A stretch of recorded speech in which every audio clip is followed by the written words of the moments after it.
तो हम अभी द एड्रेस जो चैप्टर 2 है इसके क्वेश्चन आंसर डिस्कस करेंगे बच्चों। इसमें सबसे पहला क्वेश्चन क्या है, हैव यू कम बैक, क्या तुम वापस आ गई, सेड द वुमन, वुमन बोलती है, I thought that no one had come back, कि उसने सोचा कि अब तक कोई भी वापस नहीं आया है। Does this statement give some clues about the story, क्या ये स्टेटमेंट है कुछ स्टोरी के बारे में संकेत देता है। इफ़ यस, अगर हाँ है, व्हाट इज दिस, तो व्हाट इज इट, तो ये क्या है बताओ।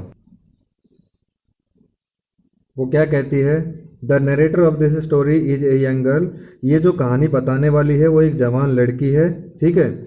हर family had leave their native city in Holland because of war, उनका जो परिवार होता है उनको वो शहर छोड़ना पड़ा था या उनका वो देश छोड़ना पड़ा था युद्ध की वजह से। आफ्टर द वार, और लड़ाई के बाद में, she goes back to meet a woman whose address is given to her by her mother, उसके बाद में जैसे वो युद्ध खत्म हो जाता है, शांति हो जाती है, तो नरेटर होती है वो एक वुमेन से मिलने के लिए जाती है जिसका एड्रेस उसकी माताजी ने उनको दिया था कि भाई जैसे अब लड़ाई खत्म हो गई है तो मैं कुछ सामान छोड़ के आई हूँ, तो आप उस वुमेन से मिल लेना, उसके पास में वो सामान होगा। ऐसे कह के जो नरेटर की मदर है उनको वापस भेजा था हॉलैंड में कि आप जाओ, अभी वहाँ पे सब शांति हो गई है और आपका सामान वहाँ पे मिल जाएगा। और एक औरत के पास वो सामान होगा जिसका एड्रेस उनकी मम्मी ने उनको दिया था। Most of the belongings of her mother had taken away by that woman when they left Holland, और जैसे उन्होंने जब हॉलैंड छोड़ा था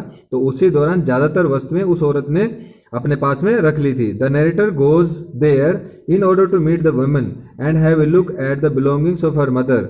अब नरेटर होती है वो उस औरत से मिलने के लिए जाती है, ठीक है, कि अपनी बिलोंगिंग्स हैं, उनके जो सामान होता है उसको एक बार देख लें और उस औरत से मिल लें।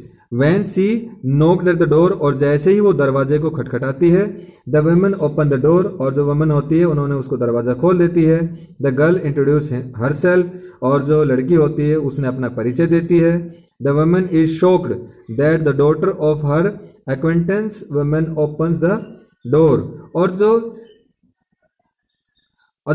जो औरत होती है उसको एकदम धक्का सा लगता है। धक्का क्यों लगता है कि डॉटर ऑफ हर एक्वेंटेंस होता है जो जान पहचान वाले होते हैं, कि जो जान पहचान वाले होते हैं जो औरत थी उसकी बिटिया आएगी, वापस आ गई है, तो ये उसको झटका लगता है। झटका क्यों लगता है, क्योंकि युद्ध के बाद जो भी गए थे लोग अब तक कोई भी वापस नहीं आए हैं, ये सबसे पहली जान पहचान वाली एक बिटिया थी जो वापस आई है।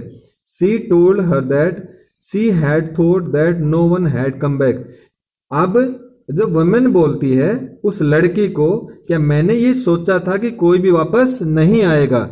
This statement tells about the difficulties which the people had to suffer during the war, ये स्टेटमेंट हमें बताता है कि युद्ध के दौरान क्या क्या डिफिकल्टीज, क्या क्या परेशानियां लोगों ने झेली थी।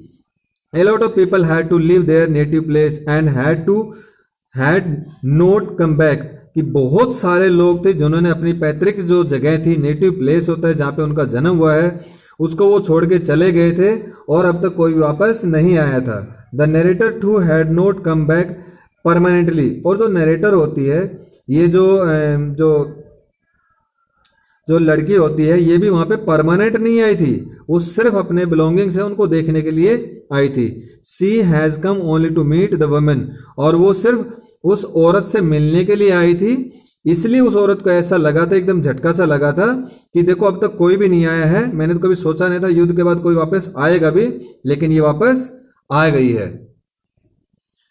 अब दूसरा क्वेश्चन करते हैं। This story divide into pre war and post war times, what hardship do you think the girl underwent during this times. ये जो स्टोरी है ये दो हिस्सों में बट गई है, एक तो लड़ाई से पहले का और एक लड़ाई के बाद में। तो आप क्या सोचते हो कि क्या क्या मुश्किलें उस दौरान उस लड़की ने सहन की होंगी। तो इसमें क्या कहता है, this story is divided into two parts, तो स्टोरी उसके दो पार्ट होते हैं।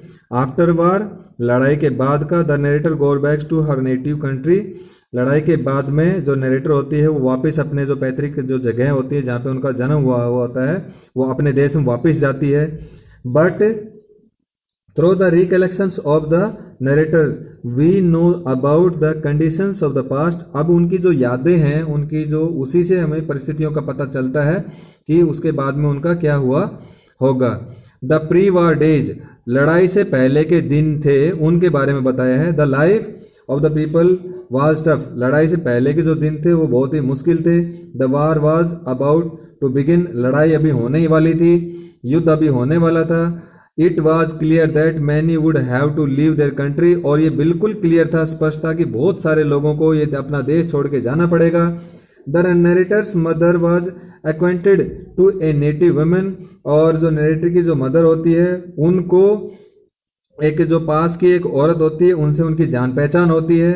सी took away a number of her mother's possessions, और वो जो औरत होती है, जो जान पहचान होती है, वो बहुत सारी चीजें होती हैं, वो अपनी उसकी माता की जो बहुत सारी चीजें उनको अपने पास में रख लेती है कि भाई कभी लड़ाई होगी, खत्म हो जाएगा, सब सुख शांति हो जाएगी, तब आके आप अपनी चीजें मेरे पास से ले लेना, तब तक मैं सारी चीजें मेरे पास में रख लेती हूँ। क्योंकि जब लड़ाई होती है उस टाइम पे आपको मालूम है ट्रांसपोर्टेशन की और बहुत सारी चीजों की बहुत शॉर्टेज होती है, और सब चीजें हम अपने साथ में लेके नहीं जा सकते, इसलिए उन्होंने भी सब चीजें नहीं ले जा सकते थे। इसलिए काफी सारी चीजें ऐसी थी कि जिन्होंने अपने जान पहचान वाले के पास छोड़ दिया था और बोला अभी तो हम छोड़ के जा रहे हैं, जैसे लड़ाई खत्म हो जाएगी तो हम वापस आएंगे और अपनी चीजें वापस ले लेंगे, ठीक है।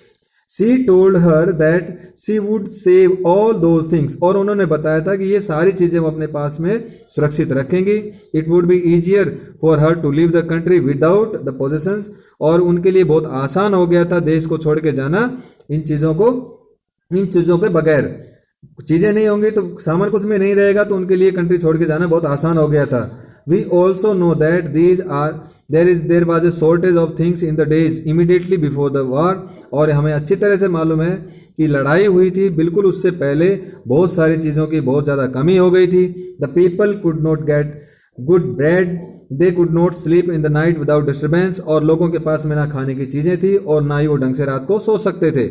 आफ्टर वार, और लड़ाई के बाद में, the narrator goes back in order to have a look at her mother's possessions, और लड़ाई के बाद में जो नरेटर होती है वो वापस जाती हैं अपनी माताजी की जो चीजें होती हैं उनको देखने के लिए।